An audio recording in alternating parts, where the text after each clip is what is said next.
Now you remember when I was taking that other light switch out, they have everything curly cued around the outside screws. Remember I said sometimes there's a hole on the back side? Well, these don't necessarily have a hole. Some in the old days, years ago, they used to have holes where you could just poke a wire. Well, now, see, that's what that tab was for. Remember when I took that out, this tab was floating back and forth here, see? See how it kind of comes out like that?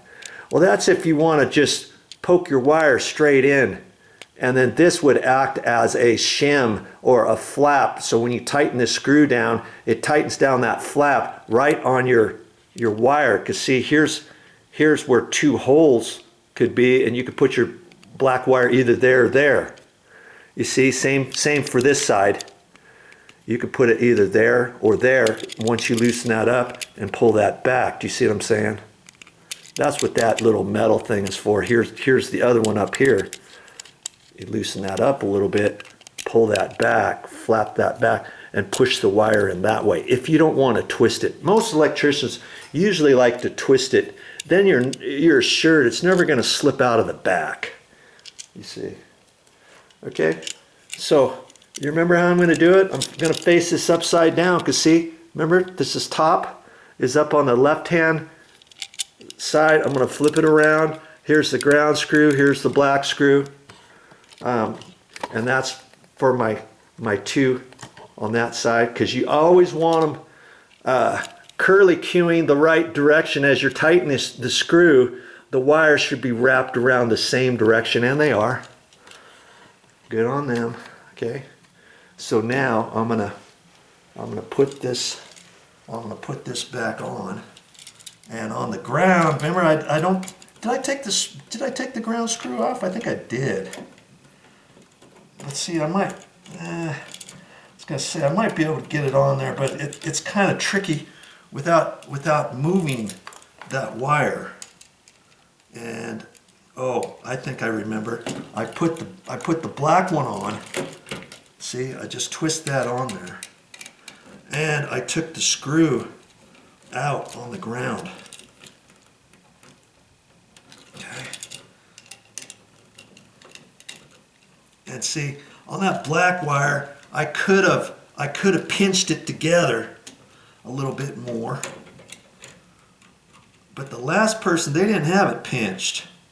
And so I was able to just flop it right around. Usually, gotta get it on there.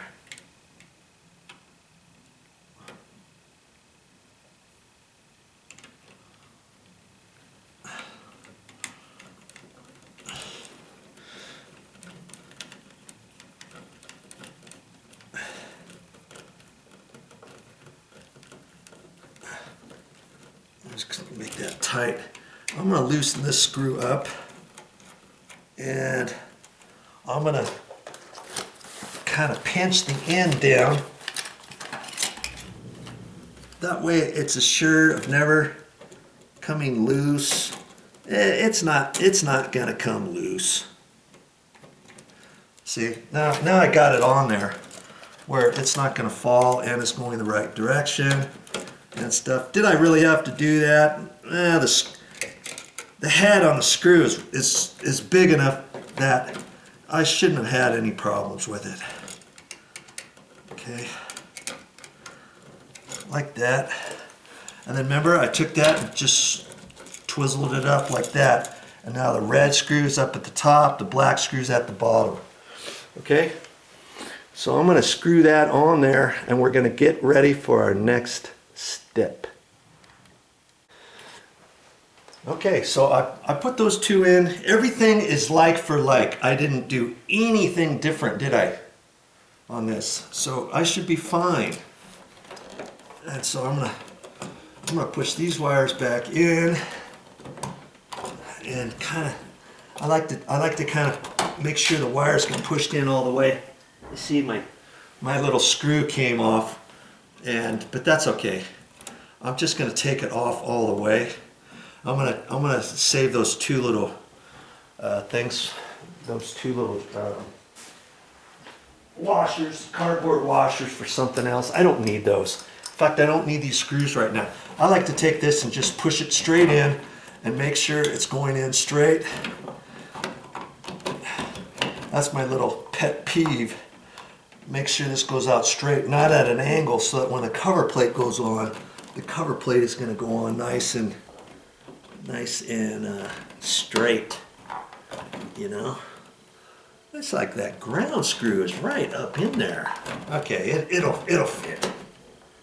Okay, so now I'll hold that up there, look at it, see if I need to tweak it a little bit.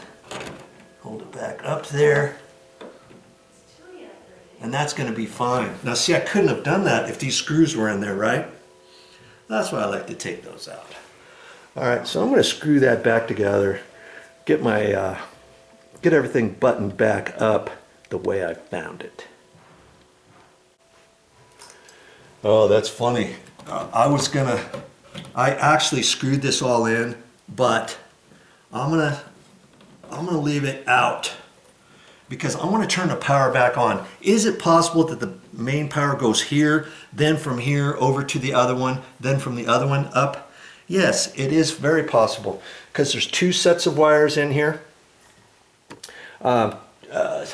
In the back, there's two blacks, two whites, one red, two grounds, and I see two pieces of Romex there. One is a 12-3, one's a 12-2.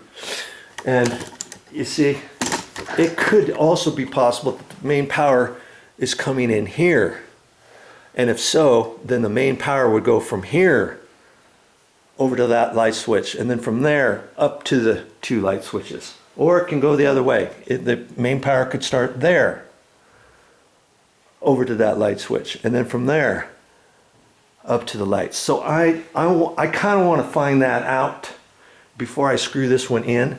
It's not going to affect me having to move this at all because the other light switch was screwed in this way. But I want to find out for myself where the main power is coming in to these boxes. Is the main power over here, or is the main power over there? I kind of need to know that so that I can know how to read the directions on the back of this and hook it up for my three-way, okay? It's kind of important you find that out. Okay, I turned the main power on and I'm touching this black wire and this ground wire. See the light's on my green tester. It's not on there, it's not on there. It's just on there. And when I go to the other light, no matter which wire I choose, it's not going to go on. So I think initially I was correct, saying the power comes from that other box. I press on the ground screw, nothing, nothing, and nothing. And there's nothing on there because there's no switch in the wall there now. Okay, this is electrical 101 for you. Okay, so I know the main power coming to those light switches is that wire. Oh, I gotta be careful with that. That's still on. I could touch that with my finger. Did you know that? I could touch that without getting shocked as long as I'm not touching something else at the same time. And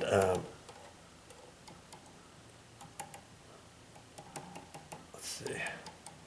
Okay, so I know it's that bottom one. That one right there. Okay, that's the power in. Okay, so then you got two feeds of power going over to the other light switch, and then from that other light switch you got that other wire that goes up to the lights. So there's no power that goes up to the light fixtures themselves. Does that make sense? We needed to know all that in order to be able to read the directions on here and know how to hook this up, because it's for single pole and it's also for three-way. Okay? And so very important that we figure that out. And for three-way, does it matter if it's the first switch on the power that comes in for a three-way or the second? I don't really think it matters.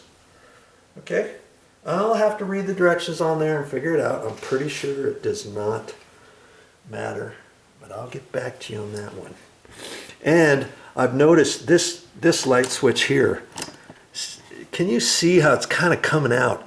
I look at that, it's kind of coming out at an angle.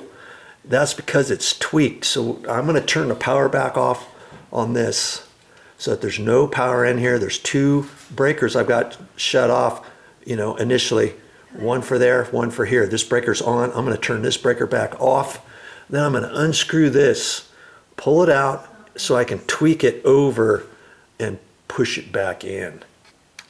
Okay, I'm going to do that. Then we're going to look at this after that and make a determination how we're going to hook all of this up onto that dimmer three-way switch. Okay, so I remember that's the power coming into that box, and then you can figure out what is the power coming into this box by looking at that. And when I look back in there, I see that this black wire, you can't see this right now, but I can see it in there. This was a black wire that comes from that other box that powers this. This red and the black over here are going up to the light switch, or to the lights, the light fixtures. Okay, so we'll just have to kind of, well, I thought they were. Scratch this one. Yeah, like I said, three-way light switches, I have to really think about them a little bit and do investigating on them and stuff. So I know the power is that one. Okay. So then when it hooks into the light switch, these two get powered and they come over here to the light switch. Okay. And this black wire and the red wire come over here from that, and then it feeds this black wire here. Must be the power that goes out. Maybe that's why they had it a black screw on it. Maybe I'm not quite sure why. They used to do these differently when I hooked up three-way switches years ago in residential. They used to always have the red wire on this side. Okay, but it doesn't really matter whether or not the red wire is on that side or not. This is the three-way side that gives power either side at any one time. When you turn this off, the other switch is on because you've got the power leg on. And so when you turn the light switch on, it's going to throw power to this black wire, and it's hooked up to a white wire, and those go up to here. Well, if I were to take this out, there's a black and white wire up there. If I were to take that out, there's a black and white wire up to there. So the black and white wire that go from here probably go up to here, and then from there over to there. Okay, so that's kind of how that works. And I'm going to leave this one unscrewed like that until we get the dimmer switch installed. Okay, so it will make sense to you all the way.